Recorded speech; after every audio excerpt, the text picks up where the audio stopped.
Vamos agora à questão número 2. A figura ilustra um tanque industrial contendo duas entradas e uma saída, além de um circuito de aquecimento. A temperatura do líquido no interior do tanque deve ser controlada, a fim de alimentar o processo industrial conectado na saída do tanque. O agitador mistura continuamente os líquidos que chegam pelas entradas, de maneira que o volume total do líquido dentro do tanque esteja sempre numa única temperatura. A perda térmica pode ser desprezada. Considere o tanque inicialmente vazio, com válvula de saída fechada e o sistema de aquecimento desligado. Em T igual a 0, a válvula de entrada 1 é aberta com uma vazão de 1 litro por minuto, a temperatura de 10 graus Celsius, e a válvula de entrada 2 com uma vazão de 0,25 litros por minuto, a temperatura de 30 graus Celsius. Nessas condições, determine a temperatura da água no interior do tanque em T igual a 50 minutos. Então vamos lá. É dado aqui o calor específico da água igual a 1 e a densidade da água igual a 1 kg por litro. O que nós vamos usar nessa questão é que a soma dos calores trocados é igual a 0. O calor de entrada, da válvula 1, mais o calor trocado pela água na entrada da válvula 2 tem que dar igual a 0. Nós sabemos que o calor vai ser um calor sensível, então é MC ΔT1 mais M2C ΔT2 igual a 0. Se nós dividirmos as duas equações pelo tempo e pela densidade, massa sobre densidade é o volume e sobre o tempo é a vazão. Então nós podemos trocar simplesmente a massa pela vazão do líquido. A vazão do líquido 1 vale 1 litro por minuto. O calor específico a gente pode cancelar, vezes o ΔT1, que é T menos 10, mais a vazão do líquido 2, que é 0,25, vezes T menos 30, isso tem que dar 0. Então vai ficar 1,25T igual a 1 vezes 10 vai dar 10, 0,25 vezes 30 vai dar 7,5, 17,5 sobre 1,25, 14 graus Celsius.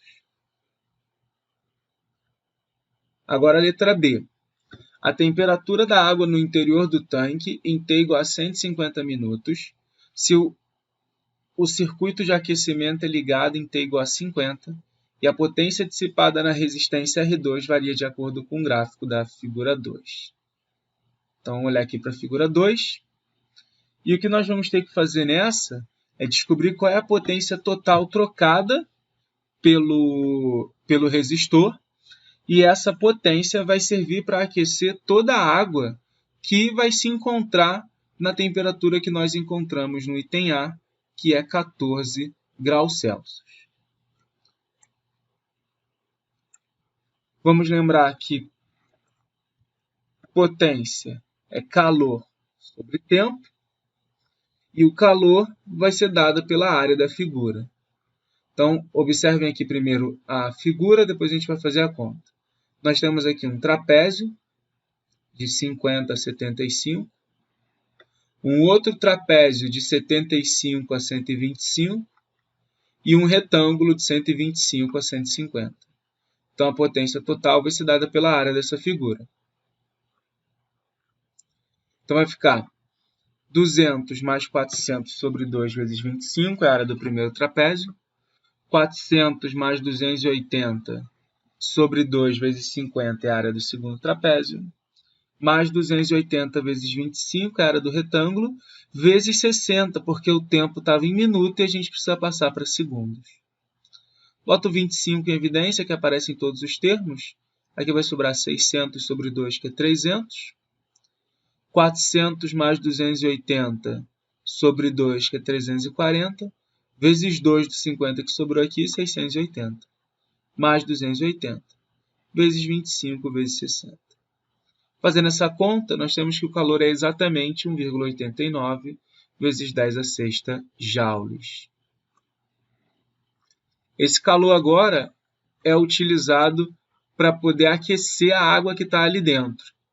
Então, vamos lembrar que massa vai ser a densidade vezes volume, e o volume é a vazão vezes tempo. Cuidado, são duas entradas de água, uma com 1 litro por minuto e a outra com 0,25 litros por minuto. Então, na verdade, entra 1,25 litros por minuto de água no tanque. E o tempo é até o instante que a gente fez a conta. Então, são 150 minutos ao todo que o tanque está recebendo água. E a densidade da água é 1 kg por litro. Então, nós vamos ter uma massa de 187,5 kg. Essa massa vai ser aquecida pela potência do resistor que está ali em cima. E nós vamos supor que toda a água misturada imediatamente fique a 14 graus Celsius. Então, usando mais uma vez a expressão do calor sensível, nós temos que Q igual a mc ΔT, vamos chamar de linha. O calor é 1,89 vezes 10 a sexta joules. A massa é 187,5 quilogramas, então esse 10 ao cubo aqui serve para passar para gramas. E o calor específico da água é igual a 1. Então, vamos multiplicar por 4,2 para passar para joule, vezes o ΔT, que é T' menos 14. Fazendo essa conta, dá exatamente 2,4. Então, T' menos 14 é igual a 2,4. Logo, T' é 16,4 graus Celsius. Essa vai ser a temperatura da água no interior do recipiente após os 15 minutos, após os 150 minutos. E letra C. A tensão que deverá ser ajustada na fonte para manter a temperatura da água na saída em 22 graus Celsius, após um longo tempo de funcionamento do sistema, sabendo que a válvula de entrada 2 foi fechada, o volume no interior do tanque encontra-se na mesma temperatura de 22 graus e a válvula de saída foi aberta com a mesma vazão da entrada 1.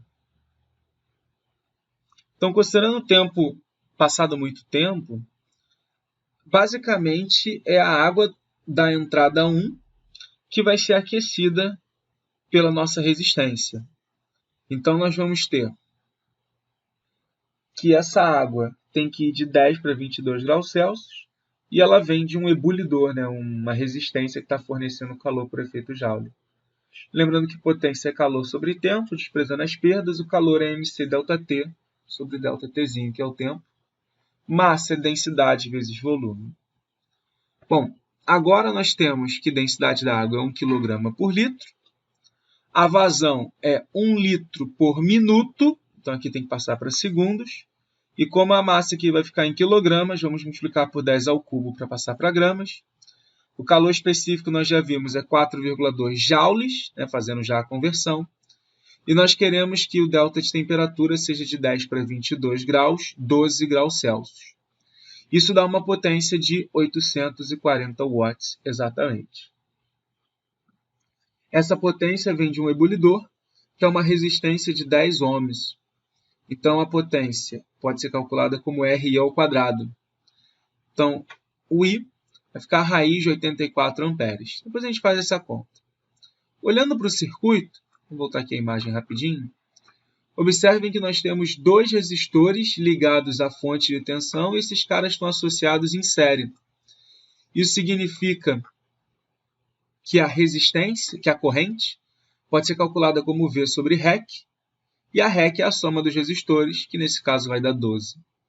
Então, a tensão vai ser 12 vezes raiz de 84, que é aproximadamente 12 vezes 9,2, que dá 110 volts aproximadamente de tensão. Observem que essa questão não é das questões mais difíceis da prova. A letra A, por exemplo, você poderia fazer tranquilamente. O problema da letra B era um pouco da interpretação sobre a água que já está ali dentro também ser aquecida pelo ebulidor. E a letra C também parece razoavelmente tranquila, para que nós possamos resolvê-la na hora da prova. Então, a questão 2, apesar de 3 itens, apesar de ser grande, é uma boa questão para que nós façamos na hora da prova.